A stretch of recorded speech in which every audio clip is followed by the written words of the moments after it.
Hello students, कैसे हैं आप सभी लोग। आशा करते हैं आप सभी लोग स्वस्थ मस्त होंगे और अपने घर पे अपनी तैयारी सुचारू रूप से कर रहे होंगे। तो जो भी विद्यार्थी इस बार क्लास 10th में आ गए हैं उनके लिए यह वीडियो बहुत ही अच्छा होगा। हम जो है आपको बेसिक से लेकर चल रहे हैं और इस वीडियो में हम लोग जो है एक्सरसाइज 1.1 कवर करेंगे मैथ की, और जितने भी वीडियोज हमारे अब आएंगे उसमें पूरी पूरी एक्सरसाइज का सॉल्यूशन आया करेगा। तो आइए चलते हैं, थोड़ा बेसिक करते हैं, उसके बाद में सीधे एक्सरसाइज 1.1 पे आएंगे। तो क्लास 10th की जो मैथ है यहाँ पे ये एनसीईआरटी माध्यम पर हम जो है सॉल्यूशन कराएंगे, क्योंकि से विद्यार्थियों को बता देना चाहता हूँ प्रीवियस ईयर के पेपर देख लीजिए या इससे पहले के जितने भी प्रश्न पूछे जाते हैं एनसीईआरटी सरकारी बुक से पूछे जाते हैं। तो इसीलिए मैंने इसको चुना है। बाकी आपका जो भी बुक्स प्रकाशन पढ़ रहे होंगे तो उसमें भी सवाल जरूर मिलेंगे। और भी कोई आपका प्रश्न हो तो आप हमें कमेंट कर सकते हैं। देखिए यहाँ पे बेसिक्स समझा रहे हैं थोड़ा सा, क्योंकि यह बेसिक बिना बताए जो है एक्सरसाइज पे नहीं जाया जा सकता। तो सबसे पहले कौन सी संख्या हम लोग पढ़ेंगे, यहाँ पे नंबर सबसे पहले पढ़ेंगे। नंबर्स पढ़ेंगे। नंबर्स माने होता है संख्याएं, होता है नंबर्स माने होता है संख्याएं। तो पहला जो है हम लोग पढ़ेंगे प्राकृतिक संख्याएं। पहली पढ़ेंगे प्राकृतिक संख्याएं। तो प्राकृतिक संख्याएं को स्मॉल एन से प्रदर्शित करते हैं, क्योंकि इनको हम लोग कहते हैं natural number.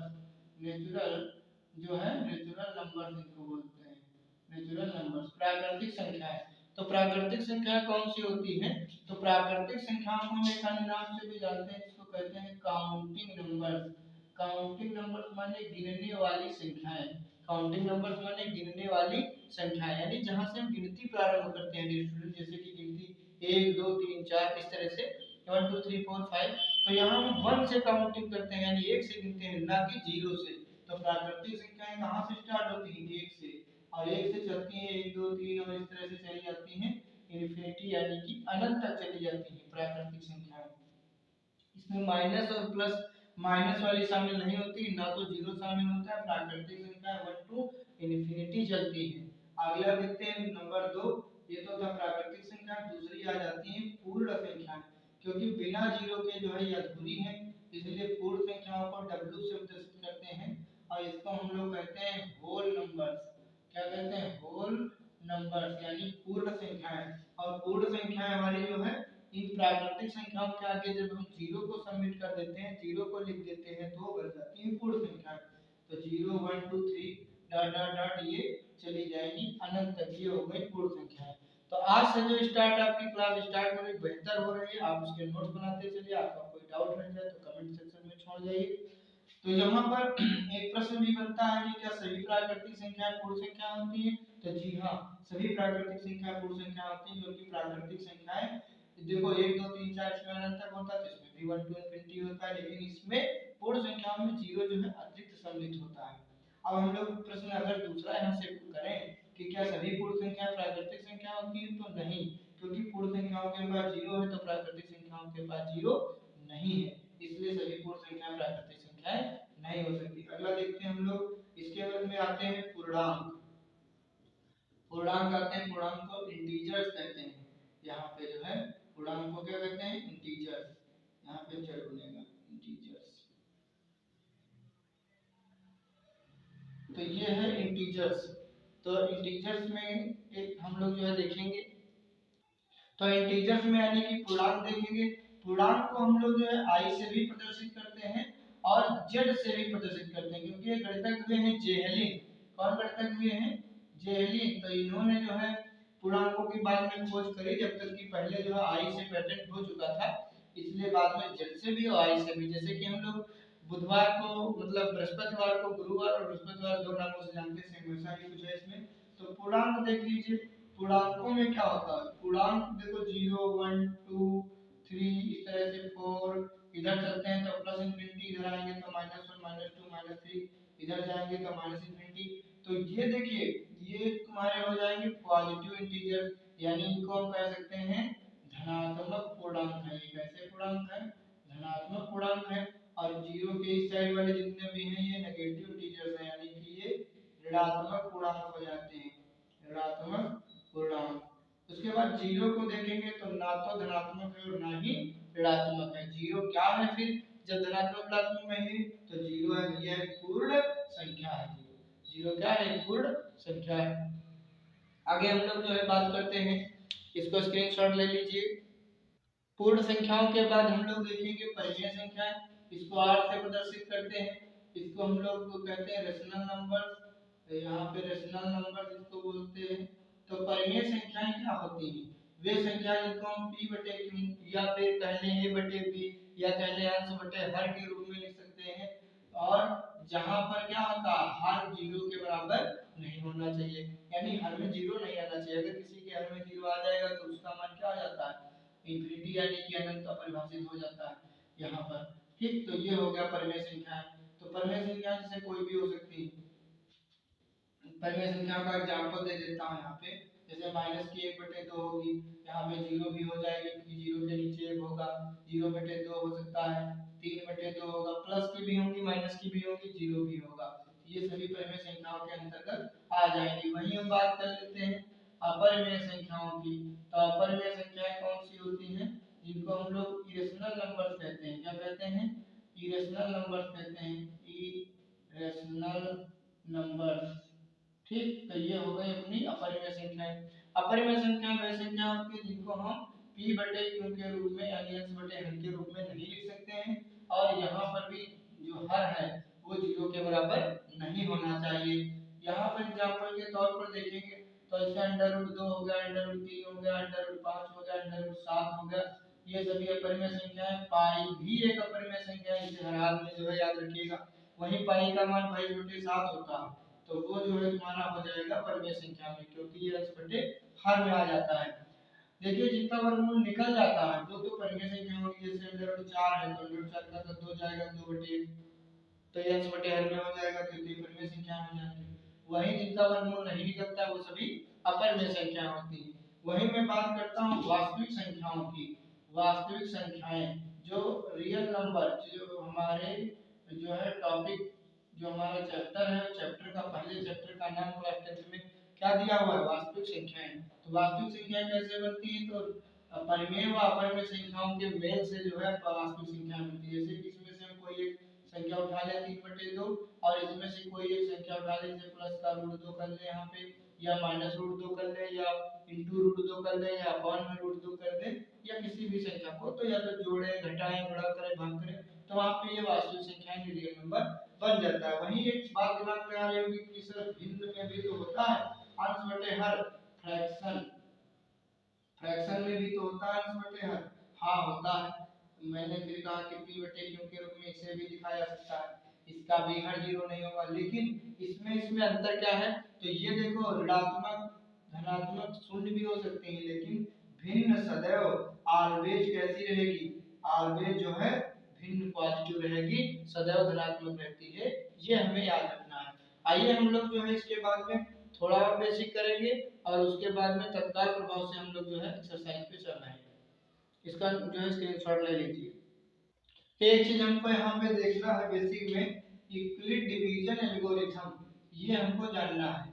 EUCLID Euclid division, division, और ये algorithm, algorithm, Euclid division algorithm जानना बहुत जरूरी है। क्या होता है यूक्लिड डिवीजन एल्गोरिथम? जैसे हमारे पास में दो संख्याएं a और b, और हम यहाँ देखते हैं कि a जो है बड़ी है b से, तो बताओ जब a बड़ी है b से, जैसे कि हम इधर मान ले एक संख्या 3 है, 2 है, जब 3 बड़ी है 2 से, तो भाग किससे करेंगे? छोटी संख्या से बड़ी संख्या को, यानी 2 से 3 को करेंगे, 2 एक कम 2 लगाएंगे, यहाँ एक शेषफल बचेगा।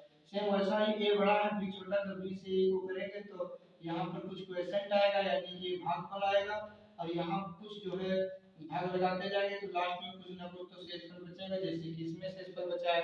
इससे जो है इसको समझ सकते हैं। तो ये जो शेषफल आया है, ये देखिए जैसे कि इसमें शेषफल आया है तो ये किससे बड़ा होगा? जैसे कि इसमें देखो एक शेषफल आया है, तो ये 2 से तो क्या होगा, सदैव जो है बड़ा बराबर होगा, मतलब जीरो से या तो बड़ा होगा या तो जीरो के बराबर होगा, लेकिन छोटा किससे होगा? इस 2 से छोटा होगा। वही यहाँ पे जो है r का मान यहाँ जीरो से क्या होगा, बड़ा होगा, या तो जीरो के बराबर, या तो शेषफल क्या आएगा, जीरो से बड़ा या तो जीरो के बराबर, लेकिन छोटा किससे आएगा? इस b से छोटा ही रहेगा। तो चलो उस साइड से लिख देता हूँ, यानी r का मान जो है जीरो से बड़ा होगा या तो जीरो के बराबर होगा, लेकिन इस b से क्या होगा, b से जो है छोटा होगा। अगर इसको भी मैं इसी साइड से लिख देता हूँ, एक का मान जो है 0 से बराबर आएगा तो या तो यहाँ पर शेषफल या तो शेषफल 0 से बड़ा आएगा, लेकिन इस 2 से सदैव छोटा है, क्योंकि अगर 2 के बराबर होता तो भाग लग नहीं जाता, भाग लग जाता। वही कंडीशन यहाँ पर है। तो यहाँ पर अगर मुझे ये देखो, ये क्या है, भाज्य, ये भाज्य, ये क्या है, भाजक है, ये क्या है, भागफल है, और ये क्या है भैया, ये है शेषफल। ये क्या है, ये है शेषफल। ठीक, भाज्य, भाजक, भागफल, शेषफल। अब यूक्लिड डिवीजन एल्गोरिथम का मतलब क्या, जैसे कि जब हम छोटे थे तो घर में बताया जाता था, ये कॉलेज में बताया गया था कि अगर मुझे इसे लाना है तो क्या करना होता है, इसको गुणा करके इसे जोड़ लेना होता है। जैसे 3 लाना है तो 2 गुणे 1, 2 1 कम 2 प्लस 1 शेषफल जोड़ लेना है। तो देखो 2 1 कम 2 प्लस 1 कितना आ जाएगा, 3। तो तुम्हारा सवाल सही यही बताया जाता था। तो यहाँ भी यूक्लिड डिवीजन एल्गोरिथम से क्या होगा, अगर मुझे a लाना है तो b और q की मल्टीप्लाई कराना है तो b q बनेगा और प्लस रिमाइंडर जोड़ देना है। r का मान क्या होगा, r का मान, जैसे इसमें r का मान क्या क्या हो सकता है, तो 0 हो सकता है, 1 हो सकता है, बस 2 से छोटे मान। तो वैसे इसमें r के मान तो कई हो सकते हैं। तो जो भी आएंगे, अब हम सवाल पर चलेंगे, सवाल लगाएंगे तो हम जान पाएंगे। देखिए यह पहला सवाल है कि एचसीएफ ज्ञात कीजिए। एचसीएफ माने होता है मासा ज्ञात करिए। देखो दो चीजें होती है, एचसीएफ और एचसीएफ। तो मैं थोड़ा सा बता देता हूं कि एचसीएफ क्या होता है। एचसीएफ होता है highest, highest H I G, H I H I E G H E S T, highest common factor, highest common और फैक्टर, हाईएस्ट कॉमन फैक्टर यानी यहाँ पर क्या होगा, बड़ी से बड़ी संख्या, बड़ी से बड़ी संख्या जब पूछी जाए तो वहां पे मासा याद करना होता है, मासा पा, उसी को हम लोग शॉर्ट में एचसीएफ कहते हैं। वहीं अगर एलसीएम की बात करें तो यहाँ पे लीस्ट जो है कॉमन, लीस्ट कॉमन जो है मल्टीपल, मल्टीपल यहाँ पे जो है लीस्ट कॉमन मल्टीपल, या हम कहें छोटी से छोटी संख्या, छोटी से छोटी संख्या ज्ञात करना हो तो हम लासा का ज्ञात करते हैं, यानी लासा ज्ञात करते हैं। लघुत्तम समापवर्तक, उसी को शॉर्ट फॉर्म में हम लोग एलसीएम कहते हैं। तो अब देखिए यहाँ पर हमारे प्रश्न में पहले भी पूछा गया है कि निम्नलिखित संख्याओं का एचसीएफ ज्ञात करने के लिए यूक्लिड विभाजन एल्गोरिथम का प्रयोग करिए। लेकिन मैं बता दूं आपको एक सवालों में कि अभी तक कोई, अभी तक जितने पेपर हो चुके हैं उसमें कभी भी इस तरह का प्रश्न नहीं आया कि इसको जो है यूक्लिड डिवीजन एल्गोरिथम से हल करिए। डायरेक्टली ऑब्जेक्टिव टाइप प्रश्न में आए हुए हैं और ऑब्जेक्टिव टाइप प्रश्न में सीधा आंसर टिक करना होता है। तो मैं उसी तरीके से आपको बताऊंगा, ना कि यूक्लिड डिवीजन एल्गोरिथम से। चलो देख लेता हूं, यहाँ पे मैं इसको सॉल्यूशन करूंगा तो यहाँ पर बड़ी संख्या कौन सी है, तो बड़ी संख्या यहाँ पे कौन सी है, 225 और छोटी 135। तो छोटी संख्या से बड़ी संख्या को हम लोग भाग करेंगे 225 को, तो एक कम वाले देखो 13 का पारा लगाएंगे 22 में, 13 एक कम 13, 13 में 26 ज्यादा हो जाएगा तो 135 एक कम 135, यहाँ 0 बचेगा, 12 में से 3 गया 9, 90 बचा। अब 90 से 135 को भाग करेंगे, ये भाग तब तक लगाते रहेंगे जब तक शेष पर 0 ना आ जाए, तब तक लगाना है। तो 90 एक कम 90, यहाँ 5 13 से 9 गए 40, 45 से 90, 45 दूनी 90, यहाँ देखो शेष पर कितना आ रहा है 0। इसका मतलब हमारा मासा कितना होगा 45 होगा, ये एचसीएफ कितना होगा 45 हो जाएगा मासा। तो इसको जो है आ भी चुका है परीक्षा में और इसको आपको सीधे 45 आंसर टिक करना है। इस सॉल्यूशन को देखते हैं, यहाँ पर हमारे पास में 38 बाई 0 बड़ी संख्या है, 196 से 196 से 38220, ये जो है संख्या बड़ी है, भाग करेंगे। देखो 19 दूना 38 लग तो रहा है, लेकिन यहाँ तो ज्यादा हो जाएगा इसलिए एक बार लगाएंगे। 12 में से 6 गया 6, 17 में से 9 गया 8 और 2 में से 1 गया 1, 2 ताल लेंगे। अब 19 9 171, 19 9 190 ज्यादा हो जाएगा, तो 9 7 54 के 4, हासिल चले 5, 9 19 9 171 5 176, 12 में से 4 गए 8 और 15 में से 6 गए 9, ये 0 ताल लेंगे। 19 पंचे 95, 5 बार लगाएंगे, 5 छक्का 30, 19 पंचे 95, 3 98, यहाँ कुछ नहीं बचा यानी कि 0 बचा है। तो तब तक भाग लगाए जब तक कि 0 ना आ जाए। तो हमारा आंसर क्या हो गया, जो लास्ट भाजक है यानी एचसीएफ आ चुका है 196 ही आ चुका है। तो इसे जो है याद रखिएगा। तीसरा सवाल देखते हैं 867 255 सॉल्यूशन करेंगे तो बड़ी संख्या है 867 255 से 255 से भाग करेंगे 867 को तो 25 या 75 3 बचे 15 25 या 75 लग जाएगा 3 बचे 15 एक बचा 25 या 75 एक 76 7 से 5 या 2 102 बचा 255 दो बार लगाएंगे 10 दो दूनी 4 दो दहम 20 5 से 4 जाएगा 51 51 से 102 को 5 दूनी 10 दो कम 2 पंचे 10 देखा जीरो आ गया तो हमारा लास्ट भाजक कितना है 51 है 51 है तो यहाँ पर हमारा जो है सी कितना हो जाएगा यहाँ पर हमारा मासा कितना हो जाएगा डियर स्टूडेंट 51 हो जाएगा। तो इसका जो है आशा करते हैं कि समझ रहे होंगे आप इसको नोट कर लीजिए और तन मन धन से लगाइए इसको अगर न समझ में आए वीडियो बैक करके देख लीजिए। असल में इक्वल डिवीजन को एकदम से इसलिए नहीं बताना चाहते कि समय खराब होगा आपको अच्छे मार्क्स लाने हैं इसलिए आप जो है इस तरीके से डायरेक्टली आंसर पे पहुंच जाइएगा। स्क्रीनशॉट ले लीजिए बढ़ते हैं आगे। यह अभ्यास का दूसरा प्रश्न है कि दर्शाइए कि कोई धनात्मक विषम पूर्णांक 6q+1 6q+3 या 6q+5 के रूप का होता है जहां q कोई पूर्णांक है।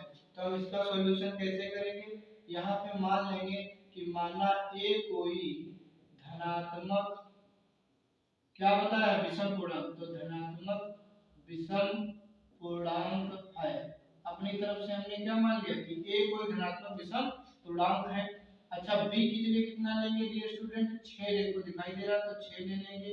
अब देखो a बड़ी संख्या है 6 b छोटी संख्या हमने पहले ही समझा दिया है तो जब हम 6 से इस a को जो है क्या करेंगे भाग करेंगे इस साइड में दिखा देता हूं तो यहाँ कुछ क्वोशिएंट आएगा और यहाँ कुछ रिमाइंडर आएगा। रिमाइंडर का मान 0 से बड़ा बराबर होगा लेकिन 6 से छोटा होगा तो शेष पर क्या हो सकता है 0 1 2 3 4 5 हो सकता है 6 से छोटे सभी मान 0 से लेकर के।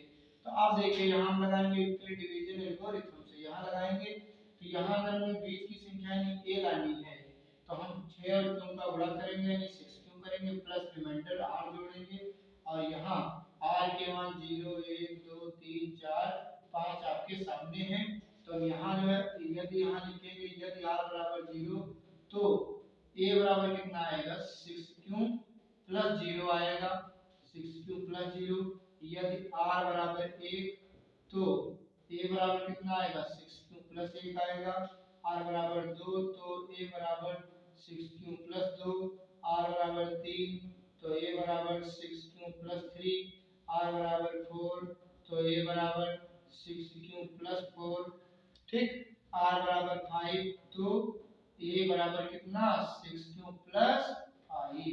तो यहाँ पे सवाल समाप्त हो जाता है लेकिन मुझे यहाँ क्या करना है कि सिद्ध कीजिए दिखाइए कि कोई धनात्मक विषम पूर्णांक 6q+1 6q+3 या 6q+5 के रूप का होता है। तो देखिए जिसमें 0 है तो सम हो जाएगी फिर एक जिसमें है ये दिखाई दिया ये क्या है विषम है फिर इसी तरीके से 3 वाला क्या है विषम है इसके पीछे 2 है वो तो सम है क्योंकि 2 कॉमन भी मिल जाएगा 4 वाला फिर सम है तो 5 वाला क्या हुआ विषम है। तो दिखाई दिया यहाँ पे विषम संख्या कौन कौन सी आ गई 6q+1 6q+3 और 6q+5 तो यहाँ पे क्या लिखेंगे यहाँ लिखेंगे अतः हम इधर लिख रहे हैं आप इसके नीचे लिखिएगा कि अतः जो है कोई धनात्मक विषम पूर्णांक कोई धनात्मक विषम पूर्णांक 6q+1 या 6q+3 या 6q+5 के रूप का होता है ये हो गया। इसका जो है वीडियो आप जो है देख लिए होंगे समझ में आया होगा स्क्रीनशॉट ले लीजिए या तो फिर आप इसको कॉपी पे नोट कर लीजिए। बढ़ते हैं हम अगले प्रश्न की तरफ। देखिए स्क्रीन पर एक सवाल दिखाई दे रहा होगा सवाल नंबर 3 इसमें लिखा हुआ है कि किसी परेड में 616 सदस्यों वाली एक सेना आर्मी की टुकड़ी को 32 सदस्यों वाले एक आर्मी बैंड के पीछे मार्च कराना है। दोनों समूहों को समान संख्या वाले स्तंभों में मार्च कराना है। उन स्तंभों की अधिकतम संख्या क्या है बस हमने कहां से सीख लिया कि अधिकतम संख्या क्या इसमें हम मार्च कर सकते हैं। तो अधिकतम का मतलब क्या हो गया बड़ी से बड़ी यानी वहां पे मासा का पूछा गया यानी ये सीएफ पूछा गया। तो 616 सदस्यों वाली आर्मी 32 जो है दिया हुआ 32 सदस्यों वाली आर्मी बैंड के पीछे मार्च कराना तो यहाँ बड़ी संख्या 616, छोटी संख्या 32 है, भाग करेंगे 32 से 616 को, तो 32 दूना 64 ज्यादा हो जाएगा, तो एक कम मान लगाएंगे, 11 में से 2 गया 9 बचा, और 5 से 3 गया 2 बचा, 296। अब 3 का पहाड़ा पढ़ेंगे 29 में, 3 दम 30 ज्यादा हो जाएगा, 3 और 27 भी लगाएंगे तो 9 दूनी 18, 9 से 27 9 बार लग जाएगा, 9 दूनी 18, 1 बचा, 9 से 27 1 28, 16 में से 8 गया 8 बचा, और इस 8 से इस 32 को करेंगे क्योंकि यहाँ कोई अंक नहीं बच रहा है, तो 8 चक्कू 32, और यहाँ पे कुछ नहीं बचेगा यानी कि 0 बचेगा, तो लास्ट हमारा कितना हो गया भाजक 8 है। इसका मतलब स्तंभों की अधिकतम संख्या कितनी होगी, स्तंभों की अधिकतम संख्या जिसमें आर्मी की टुकड़ी जो है मार्च कर सकती है, तो कितने स्तंभ होंगे, 8 स्तंभ होंगे, 8 स्तंभ होंगे जिसमें जो है आर्मी की टुकड़ी मार्च करेगी। तो इसका जो है स्क्रीनशॉट ले लीजिए, हम बढ़ते हैं अगले प्रश्न की तरफ। स्क्रीनशॉट कैसे लिया करो, तो वीडियो को रोक करके ले लिया करो। देखिए अगला प्रश्न आपके सामने यहाँ पे जो है स्क्रीन पे दिखाई दे रहा होगा कि यूक्लिड विभाजन प्रमेयिका का प्रयोग करके दर्शाइए कि किसी धनात्मक पूर्णांक का वर्ग किसी पूर्णांक m के लिए 3m या 3m + 1 के रूप का होता है। तो ये हमको दिखाना है कि यूक्लिड विभाजन प्रमेयिका का प्रयोग करके दिखाना किसी धनात्मक पूर्णांक का वर्ग या तो 3m होगा और या फिर 3m + 1 के रूप का होगा। क्या धनात्मक पूर्णांक का वर्ग, धनात्मक पूर्णांक का वर्ग ये दिखाना है। तो हम यहाँ पे सॉल्यूशन चलेंगे, तो यहाँ पे मान लेंगे माना a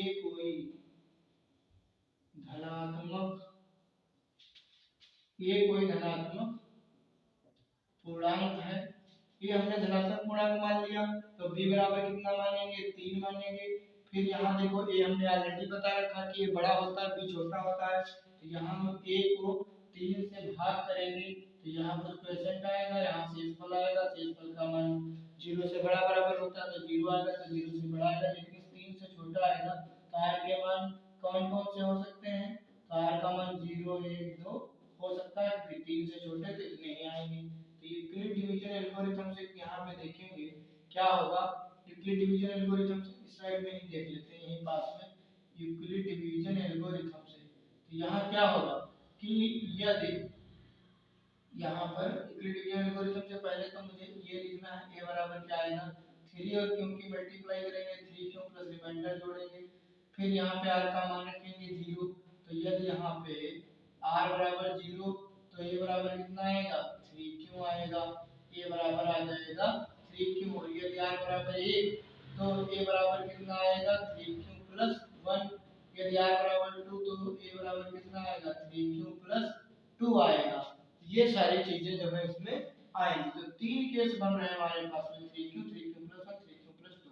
अब देखिए केस फर्स्ट हम लोग सॉल्व कर रहे हैं, हमारे पास a बराबर 3 क्यों है, हमें क्या करना है धनात्मक पूर्णांक का वर्ग करना है, तो दोनों पक्षों में वर्ग करने पर स्क्वायरिंग बोथ साइड, दोनों पक्षों में वर्ग करने पर वर्ग करेंगे तो इधर a स्क्वायर आएगा, इधर 3q का स्क्वायर आएगा, तो 3 3 9q स्क्वायर आएगा, और यहाँ पे कॉमन ले लेंगे 3 क्योंकि हमें 3m बनाना है, तो यहाँ 3 3 9 और q इतना स्क्वायर बचेगा, और इसको मान लेंगे हम m, तो ये हो जाएगा 3m।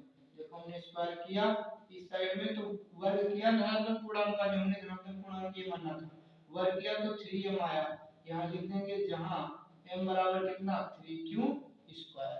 अब हम केस नंबर जो है दूसरा देखेंगे, केस सेकंड केस क्या है, तो a बराबर 3q प्लस 1, और इसमें भी दोनों पक्षों का वर्ग करेंगे, दोनों पक्षों का वर्ग करने पर वर्ग करेंगे, तो वर्ग कर देते हैं यहाँ, तो 3q प्लस 1 का होल ऑफ स्क्वायर।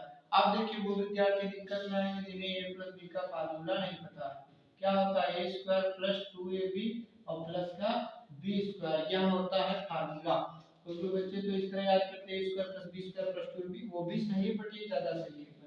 तो यहाँ पे देखेंगे a स्क्वायर तो 3 3 9q square plus 2ab 2 3 6q plus b square, यानी 1 1 का 1। अब यहाँ कॉमन लेंगे इसमें कितना, यहाँ कॉमन ले लेंगे 3 क्योंकि हमें 3m+1 लाना है। तो 3 3 9q² प्लस 3 दूनी 6 और प्लस 1, इसे m मान लेंगे तो आ जाएगा 3m+1 a स्क्वायर बराबर अगले केस में आ गया।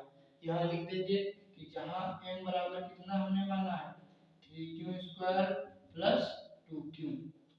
अब इसी प्रकार से जो है हम लोग केस थर्ड देखेंगे, सीधी लाइन खींच रहा हूँ।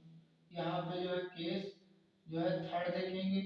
थर्ड केस में सेम है बिल्कुल दूसरे केस की तरह, सेकंड केस की तरह। क्या है 3q+2 और इसका भी दोनों पक्षों का जब हम वर्ग करेंगे, यहाँ पे दोनों पक्षों का वर्ग करने पर तो जब यहाँ वर्ग करेंगे तो वर्ग कर देते हैं, तो यहाँ पे क्या आएगा 3q+2 का होल स्क्वायर पर a स्क्वायर यानी 3 3 9q² प्लस बीच में 2ab 2 दूना 4 3 12q प्लस b स्क्वायर 2 दूनी 4।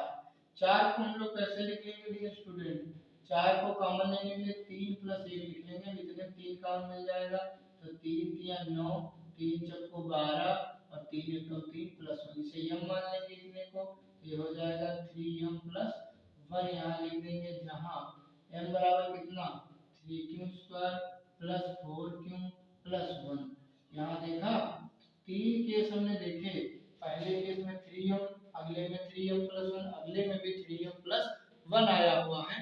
तो यहाँ पर जो है ये सवाल भी लग चुका है। नीचे हम लोग एक लाइन लिख लेंगे, हमारे में तो जगह नहीं, आप लिख लीजिए कि अतः किसी धनात्मक पूर्णांक का वर्ग या तो 3m या 3m+1 या के रूप का होता है। अब इसका स्क्रीनशॉट ले लीजिए। हम बढ़ते हैं पांचवें प्रश्न की तरफ। देखिए ये हमारा इस अभ्यास का अंतिम प्रश्न है।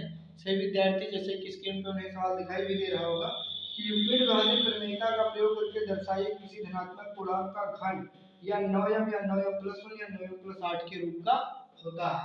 यहाँ पर देख लीजिए हमने लिख भी रखा है कि या तो 9m होगा या 9m+1 या 9m+8 धनात्मक पूर्णांक का घन होगा। अब यहाँ पे जो हम लोग सॉल्यूशन जब करेंगे तो यहाँ मान लेंगे, माना a कोई धनात्मक पूर्णांक है, माना a कोई धनात्मक पूर्णांक है और b बराबर इसमें 9 नहीं मानेंगे, इसमें 3 मानेंगे, बस इतना सा ध्यान रखना है। और पूरा प्रोसेस वही रहेगा, इस 3 से a को भाग करेंगे, यहाँ कुछ क्वेश्चन आएगा भागफल, यहाँ रिमाइंडर, इसका मान 0 से बड़ा बराबर होगा, 3 से छोटा होगा 0 1 2, ये मान होंगे। तो यहाँ यूक्लिड डिवीजन एल्गोरिथम से यहाँ लगाएंगे तो यहाँ क्या होगा a बराबर क्या आएगा 3q प्लस r, यानी सेम प्रोसेस वही रहेगा। यदि r बराबर 0 तो a बराबर 3q प्लस 0 यानी 3q, r बराबर 1 तो यहाँ पे 1 रखोगे तो a बराबर कितना आएगा 3q प्लस 1 आएगा, r बराबर 2 तो a बराबर 3q प्लस 2। तो यहाँ भी 3 केस बन रहे हैं और पहले वाले में भी 3 ही केस बने थे, सेम सवाल था, उसमें वर्क करना था, इसमें घन करना डियर स्टूडेंट्स। यहाँ केस पहला देख लीजिए, पहला केस है a बराबर 3q और इसका जो है दोनों पक्षों का घन करने पर, दोनों पक्षों का घन करने पर जब घन करेंगे तो a क्यूब, इधर भी 3q का क्यूब करेंगे, 3 3 9 3 27 क्यूब आएगा, हमें 9m लाना है तो 9 कॉमन लेंगे, 9 3 27, तो इसको मान लेंगे m तो हो जाएगा 9m, यानी ये क्यूब करने पे 9m आएगा, जहां m बराबर कितना हमने मान लिया है 3q, क्यूब की जगह हमने m मान लिया है। इसे जो है आप नोट कर लीजिए, हम इसको इरेज कर रहे हैं, उसके बाद में केस सेकंड इसी पे लगाएंगे। तो यहाँ पे जो है केस सेकंड लेके चलेंगे, केस सेकंड यहाँ पे क्योंकि ये बड़े बड़े केस होने वाले हैं, ये केस सेकंड है हमारे पास 3q प्लस 1 ये बराबर 3q प्लस 1, इसका भी दोनों पक्षों का घन करने पर, दोनों पक्षों का घन करने पर, तो घन कर लेंगे a क्यूब, इधर 3q प्लस 1 का होल क्यूब करेंगे। अब देखिए a प्लस b का होल क्यूब पता होना चाहिए, क्या होगा a cube plus b cube plus 3ab और एक ब्रैकेट में a प्लस b। अगर ये नहीं मालूम है तो ये फार्मूले हमारे ट्यूशन पे पढ़े हैं, वहाँ पे लिस्ट में जाके देखिए मिल जाएंगे। तो इसका जो है क्यूब खोलेंगे तो a क्यूब यानी 3 3 9 3 27 क्यूब प्लस b क्यूब एक ही रहेगा एक का, प्लस 3ab 3 1 3 3 9 क्यूब ब्रैकेट में पुनः 3q प्लस 1। अब देखिए गुणा करेंगे तो 27 क्यू क्यूब प्लस 1 प्लस 9 तिया 27 क्यू स्क्वायर प्लस 9 कम 9 क्यों, और इस 1 को पीछे कर देता हूँ तो ये आ जाएगा हमारा 9 तिया 27 क्यू स्क्वायर और 9 कम 9 क्यों और प्लस का 1 ये वाला इस साइड में हमने कर दिया। इतने में 9 कॉमन मिल जाएगा तो 9 तिया 27 9 तिया 27 9 कम 9 और प्लस 1 अलग रहेगा, इसे ये मान लेंगे तो आ जाएगा 9m प्लस 1। जहाँ पे हम लोग लिखेंगे कि जहाँ m बराबर कितना है 3q क्यूब फिर 3q स्क्वायर फिर q, ये हो जाएगा। तो ये हम आशा करते हैं आपके समझ में जरूर आ रहा होगा। यदि आपको ये फार्मूले पता है, यदि आपको ये फार्मूले नहीं पता है तो आप जो है हमारे यूट्यूब चैनल पे जा करके या कहीं से भी आप इन सूत्रों को याद कर सकते हैं।